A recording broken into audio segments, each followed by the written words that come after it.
دا یو نظم دی ترلی کې دی خان عبدالله او مسکین په یو ښار کې استوګن یو ډېر غریب و له خوارۍ له نیستۍ مرګ ته قریب و پر اوږو بیا وړل بارونه د خانانو په د هغه یې ګزاره و د بچانو عبدالله نوم باندې ایښی خپل بابا و په دې ښار کې لوی تجار هم عبدالله و یوه ورځ دې غریب بار و په شا کړي یو دیوال ته یې تکیه وکړه و ډېر ستړي ویل زه چې صدقه سمه سبحانه دا چې زما نوم عبدالله دی یم ستومانه هغه بل عبدالله ولې دونه خاندي دی په څه خاطر تر ما در باندې ګران دی دا ښایسته نومونه تا راکړه باداره دی دې خان کړي او زه ګرځم خوارزاره چې غریب عبدالله هر څه وویلي هغه ټول د خان ناظر واورېدلي سمدستي ناظر د خان پر لور روان سو حال یې ټول خان ته بیان کړي خان حیران سو خان ناظر ته وایي ژر ولاړ شه بازار ته راولې به دا غریب نن زما دربار ته زه یې ګورم چې دا څرنګه انسان دی چې تقسیم ته د خالق دومره حیران دی هغه دم ناظر د ښار پر لور رئیس سو راغلی ښار ته په تلاش د ها سړي سو چې پیدا یې په بازار کې عبدالله کی را رهي بس د خان د کور پر خوا کی چې و خان ته یې را حاضر کله غریب کی خان په ناز عبدالله ځان لره قریب کی ویل څه مشکل لرې له څه په عذاب یې چې له خپلې مسکینۍ دومره بېتاب یې دا چې ما ته رب لیکلې ده هست چې ده ستا نصیب دغه خواري دغه نیست چې ده د خپل ژوند یو درې کیسې درته کومه که دې خوښ شوې دنیا مې در کوم غریب خوښه د خان دغه فیصله کړه ځان یې موړ کړي خان شروع ورته کیسه کړه یو وخت زه هم داسې خوار داسې غریب وم د ستړیا و اخر فقر ته قریب وم یو ورځ داسې چرت فکر را پیدا شوه چې و بل ښار ته سم ولاړ دا مې سولا شوه ګونجې هلته را پیدا یو ښه خواري سي دا ستړیا وي دا خوارۍ ګونجې نیستي سي دې چرتونو دې فکرو لنډه کړه لاره نصیب راوستم تر داسې یو لوی ښاره ګورم ښار کې عالمونه جمع سوي ټول خلک د ښار زړه کې راټول سوي ګړی وروسته باچا راغی و میدان ته ورسره دی باز ایله یې اسمان ته زه هم ودرېدم هلته نه پوهېږم ګونجې باز مې پر سر کښېني خوشحالېږم زه خوشحال یم نور دا ټول خلک خفه دي په هېڅ راز خبر نه یم چې پېښ څه دي اورېدلي مې پخوا وله پلرونو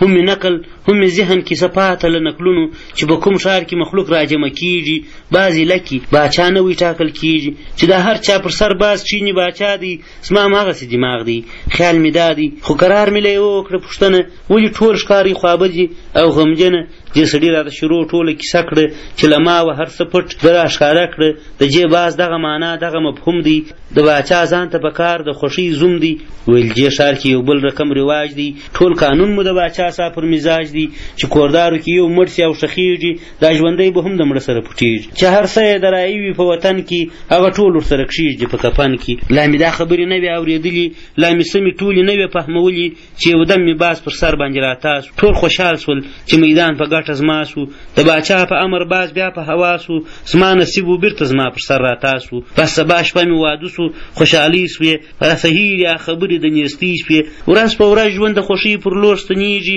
پر باچا یم ډېر ګران ناز مې چلیږي چې لسمه میاشت د نوي ژوند پوره سوه بیا یوازې سوم مېرمن راڅخه مړه سوه داسې غم په هېڅ رقم نه ګالل کېږي چې د مړه سره ژوندی حتمن ښخېږي دا شپه ټوله په ژړا پر ما سهار سوه شیریني مې د واده را باندې زار سوه چې سهار سو جنازه سوله تیاره ورغلي عالمونه له هر ښاره زه یې هم پر چارپایي باندې بیده کړم د مېرمن سره یې سم په جنازه کړم زړه مې ولاړی د اصلي باچا پر لوري راسه هېره سوه مېرمن خبرې نورې پریشانۍ دغه چانس راکړي په لاس ماته په توبو مې عریضه پیش کړه باچا ته چې هر څه مې له تا کړې ناراضي ده نن مې خلاص کړه بس قبوله مې نیستي ده زه ناحق یم پر هر څه مې پښیماني ده ته باچا یې باچایي دې حقیقي ده پریشاني چې له ما ولاړه راولاړ سوم سر مې وموښتی پر مړو باندې رازغوار سوم هېڅ شی نه رامعلومېږي توره شپه ده دا شامۍ ټوله له مړو پیمانه ده پر څلورو سوم روان ګورم دا مړي غوښ یې نسته پر تنو یو شي خوړلي په لاسو ګورم پرې سوي اندامونه د چا پزه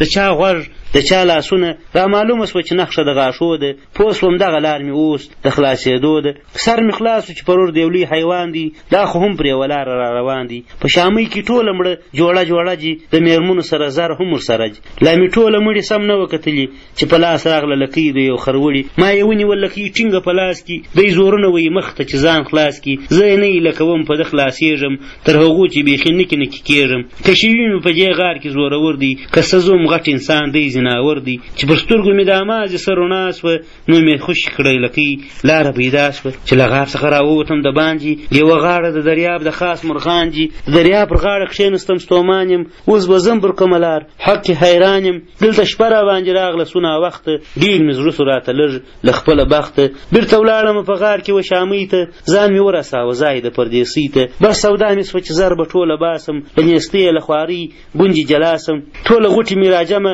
له جېم مړو کړې نو بسته مې پر خپل ځان په تنابو کړې په تکلیف مې ځان راویستی اوږد غارو د چارې کمبره ټوله وه سهارو بیا پیدا سوه له کښتۍ پکښې راسپور سوم راغلم کور ته پوره 2 کاله پر کور سوم هغه نیم زیور مې خرڅ کړه په بازار کې په دې خان سوم نوم مې ولاړې په ټول ښار کې دا یوه کیسه پر دغه ځای سوه خلاصه ورځه ولاړ سه بالا کور ته سبا راسه سبا بیا راسه په نس کې مړومه د خپل ژوند بله کیسه درته کوم عبدالله غریب د کور پر خوا روان سو چرت و فکر یې خراب ډېر په دې خان سو چې راورسېدی کور ته توره شپه وه نه ډوډۍ وه نه بل څه ټوله شامه وه چې شپه چېرې سوه سهار بیا را رئیسو و حضور ته د غټ خان په سلامي سو خان شروع ورته د ژوند بله کیسه کړه د دنیا سرګرداني ورښکاره کړه یو وخت لاړم ډېر لرې یوه ښار ته سودا سوې مې و نوي کاروبار ته چې هر څه زر او زیور مې درلودله بس په هغه مې نور مالونه رانیوله بس مې ټوله په یوه کښتۍ کې بار کړه رارهي مې و طرف ته د خپل ښار کړه چې په لاره کې کښتۍ کړل اوبو لاندې پر یوه تخته زه پاته سوم د باندې له دریابه چې پر کوم لور یم وتلی